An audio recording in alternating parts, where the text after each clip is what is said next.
వికలాంగుల సంక్షేమ శాఖ state finance corporation chairman Muttineni Veeraiah బుధవారం జిల్లా కేంద్రంలోని మంత్రి కోమటిరెడ్డి వెంకటరెడ్డి క్యాంపు కార్యాలయానికి వచ్చిన సందర్భంగా పట్టణ కాంగ్రెస్ పార్టీ అధ్యక్షుడు Gummala Mohan Reddy, ZPTC Vankuru Lakshmaiah, Nalgonda market committee chairman Jukuri Ramesh bouquet అందజేసి శాలువాతో సన్మానించారు.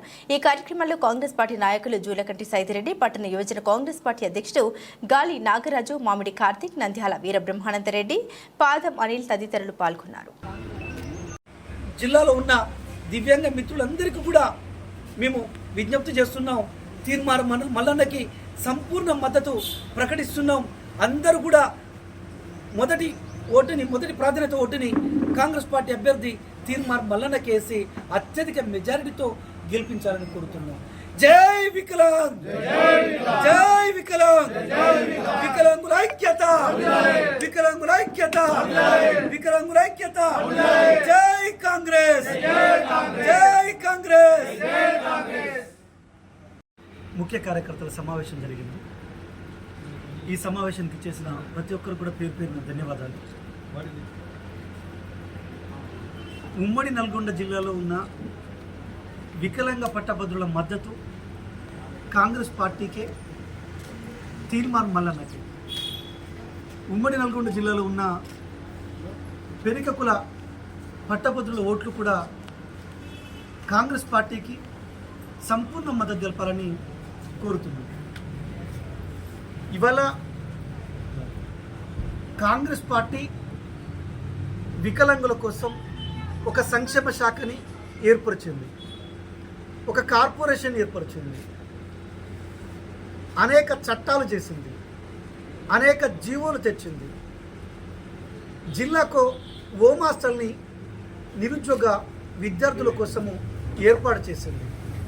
విద్యలో రిజర్వేషన్ ఇచ్చింది, ఉద్యోగంలో రిజర్వేషన్ ఇచ్చింది.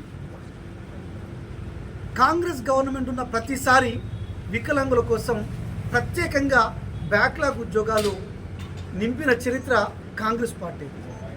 కాబట్టి కాంగ్రెస్ పార్టీకి నల్గొండ జిల్లాలో ఉన్న వికలాంగుల సంఘాలు కూడా సంపూర్ణ మద్దతు తెలుపుతున్నాయి. ఇదే సమయంలో బీజేపీ వికలాంగులని తీవ్రంగా మోసం చేసింది. కేంద్రంలో కేంద్ర సర్వీస్ ఉద్యోగాల్లో వికలాంగులు పనికిరారు అని చెప్పింది. 9 జాతీయ సంస్థలు ఉంటే 4 జాతీయ సంస్థలుగా విలీనం చేసింది. ఒక్క జాతీయ సంస్థలో కూడా నియామకాలు చెప్పలేదు. గత 10 సంవత్సరాల కాలంలో బీజేపీ పాలనలో ఒక్క బ్యాక్లాగ్ ఉద్యోగం కూడా నింపిన దాఖలాలు కూడా లేవు. అంతేకాకుండా వికలాంగులకు సంబంధించి ఎంపీ ల్యాడ్స్ నిధులను కూడా ఖర్చు చేయలేదు. చట్టానికి కూడా తూట్లు పొడిచింది. అంతేకాకుండా బీజేపీ 2014లో ప్రతి సంవత్సరానికి 2 కోట్ల ఉద్యోగాలు నింపుతున్నది, కానీ 1% ఉద్యోగాలు కూడా నింపలేదు. కాబట్టి జిల్లాలో ఉన్న దివ్యాంగ పట్టభద్రులకు కానీ సకలాంగ పట్టభద్రులకు కానీ నేను విజ్ఞప్తి చేస్తున్నాను.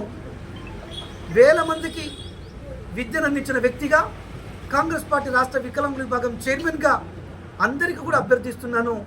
బీజేపీకి చిత్తుగా ఓడించాల్సిన అవసరం ఉంది. కాంగ్రెస్ పార్టీ అభ్యర్థి తీర్మానం మల్లన్నకి సంపూర్ణ మద్దతు తెలపాల్సిన అవసరం ఉంది. మిత్రమా, గుర్తుంచుకోండి, బీఆర్ఎస్కి ఒక్క వికలాంగుడు కూడా ఓటు వేయరు అన్న విషయాన్ని కూడా మేము తెలియపరుస్తున్నాము. గత 10 సంవత్సరాల కాలంలో కేసీఆర్ బ్యాక్లాగ్ ఉద్యోగాలు నింపకపోవడం వల్ల, నోటిఫికేషన్లు ఇవ్వకపోవడం వల్ల, నోటిఫికేషన్లలో అవినీతి చేయడం వల్ల సాగర్ రింగ్ రోడ్ హాస్టల్లో గవర్నమెంట్ నిర్వహిస్తున్న హోమ్ హాస్టల్లో బొమ్మకంటి మహేందర్, ఉమ్మడి నల్గొండ జిల్లా వ్యక్తి, ఉన్నత విద్యావంతుడు, ఆత్మహత్య చేసుకున్న చరిత్ర ఇంకా వికలాంగులను తీవ్రంగా వేధిస్తుంది. హన్మకొండ హాస్టల్లో, గవర్నమెంట్ హోమ్ హాస్టల్లో ఉన్నత విద్యావంతుడు రామ్మోహన్ ఆత్మహత్య చేసుకున్నాడు.